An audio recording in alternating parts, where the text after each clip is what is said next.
What is up, and welcome back to another Shijuku video. And today we're talking about the two units and their artifacts. You guys can see on the right here, it is Aramintha with Etika's Scepter for mages and Sharun with Sacred Tree Branch for soul weavers. Now basically we're going to talk about if they're worth pulling for and if their artifacts are worth buying for that 240 expensive 240 powder of knowledge. So we're going to start off with Aramintha. Pretty simple. She's not good. She's only really ever used in PvE for the spider boss for Nightmare Raid because she has that unhealable, which is very nice, and stuns. She's very good there actually. So if you actually are struggling with that boss, she's a good option, but worth your bookmarks? Probably not, because we have a new banner, actually two new banners featuring at least one limited coming within this month actually. So definitely want to save. But she is very good early game as an attack buffer because she has that AoE attack buff on her S3, which is very nice. Or I think it's her S2. Yeah, her S2 here. She is usable in PvP. I did try using her. She's pretty decent actually if you can get her fast enough. She is usable in PvP if you get her fast enough as an opener because she can S2. If you land enough unhealables with your exclusive equipment, she gets CR and then you can S3 right after. And you can actually ignore effect resist with this, which is very nice if you have her on book to actually try to land that stun, which is going to be very impactful. But like I mentioned, for the most part, it's not really used anywhere else besides the spider boss. For PvP, she's more of like a fun pick than a good pick, so not really worth your bookmarks, especially with the timing with the banners coming up. Next, we have Etika's Scepter. This is one of the best artifacts for PvE for mages. For like Expedition, especially like Earth Expedition. Also, it's very good in PvP on select mages like Researcher Carrot. You can also still use this on like Angel of Light. But the thing is, yeah, of course, it is chance based, so you need RNG and you get the full effect when maxing it. So it does feel bad if you don't have this maxed out. So I don't really think it's worth purchasing with your powder. It's not make or break on units, right? We actually have like some artifacts in the game which are make or break on certain units, right? For example, for Rangers, right? Bloodstone, make or break in PvE for a lot of areas content. Guiding Light for PvP, albeit it's limited. For Thieves, a lot of evasion artifacts like Double-Edged Crescent, kind of required to play Remnant Violet, right? But Etika's Scepter is not really one of those artifacts where it's needed. It's just nice to have on some units. And with mages, you guys probably already have heard this from me a million times. Mages always have a very OP 4-star option in Toggel's Ancient Book. One of the most broken artifacts in the game for a 4-star just because it's just so powerful and souls are just really good. So not really a must purchase either. Next, let's talk about Sharun. So Sharun is actually a pretty damn strong unit. She has an AoE decreased buff duration by 2 turns, which is pretty much a full strip in most scenarios except for like Meteor Cowrick. You also will inflict decreased speed and venom for 2 turns, which is very annoying. And Venom is like poison, except you're also going to be inflicting injuries, making her very good against HP scaling bruisers. She's very good against anything that scales with health, besides like Edward Elric, because he can bat the debuffs back, and also like LRK, because yeah, LRK will reset the cooldown of his S very fast, and the barrier makes it so Venoms don't work. But for the most part, very good against HP scaling bruisers. Also, you're going to see she cuts very easily because for each buff granted to an enemy, she has a chance to increase CR by 20%, and this goes up to 100%, right? So if the enemy for some reason has 20 buffs, then you will get that CR push at the end of every enemy's turn. So this can really surprise people and catch people off guard because you just randomly cut, right?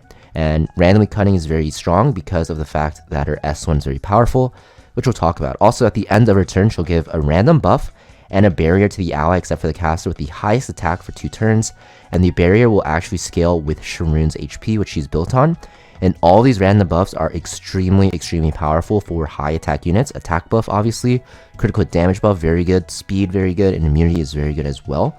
And also you have the barriers, so very good support unit with her buffs and her barriers and her random CR pushing. That is also very good at debuffing and crippling the enemy with her venom and inflicting injuries. Also stripping buffs and putting decreased speed. And also because her S1 also has venom built in, but you're going to also see after attacking, when the target is inflicted with venom, you'll increase skill cooldowns by 1 turn. This makes her very good at locking down units like Meteor Cowrick and also Apoc Ravi. We're just going to be S1ing them to reset their S3 cooldown. And when you actually lap enough, you can hit them with the S3 and then S1 again, because S3 does give you a 50% CR push.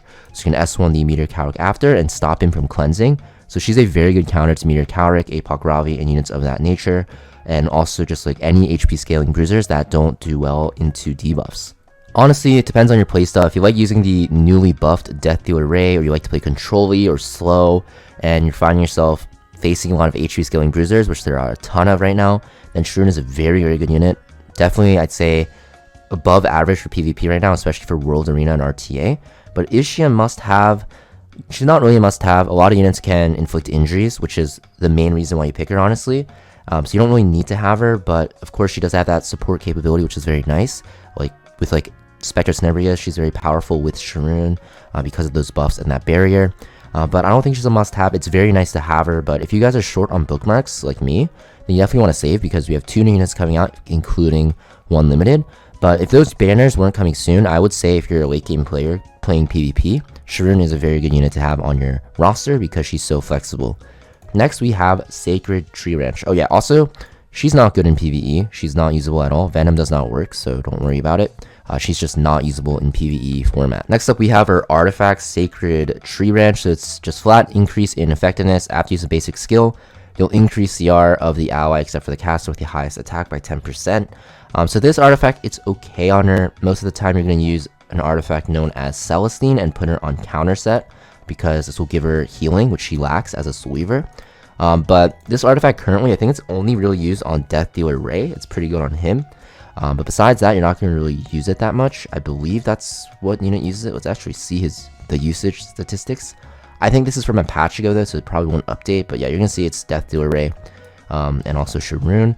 So if you're using Death Dealer Ray, it's pretty good. Otherwise, I wouldn't really use it because Sharun's best artifact isn't actually this one. It's going to be Celestine. The reason why this is rank 1 is because a lot of new players, when they pull the unit and get the artifact, they just automatically think it belongs at that hero.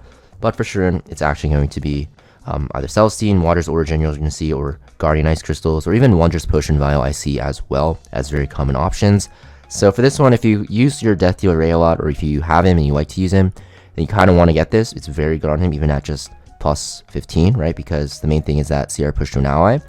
But if you don't use Death Dealer Ray, you can skip on this altogether. But yeah, pretty much it for this Shijupul video. Nothing too crazy because of the fact that these banners aren't that great. And these artifacts, they're okay. I think Etika Scepter's a little bit better than Sacred Tree Ranch, and Sharun is a little bit better than Aramintha. But for the most part, you can skip on everything because we have some limited units coming out. We have Christmas coming out. We might have reruns. You might have a collab. So I highly recommend, saving your bookmarks and actually, waiting for the next set of banners to come around. Thanks for watching though, guys, and I'll see you guys next time. Peace.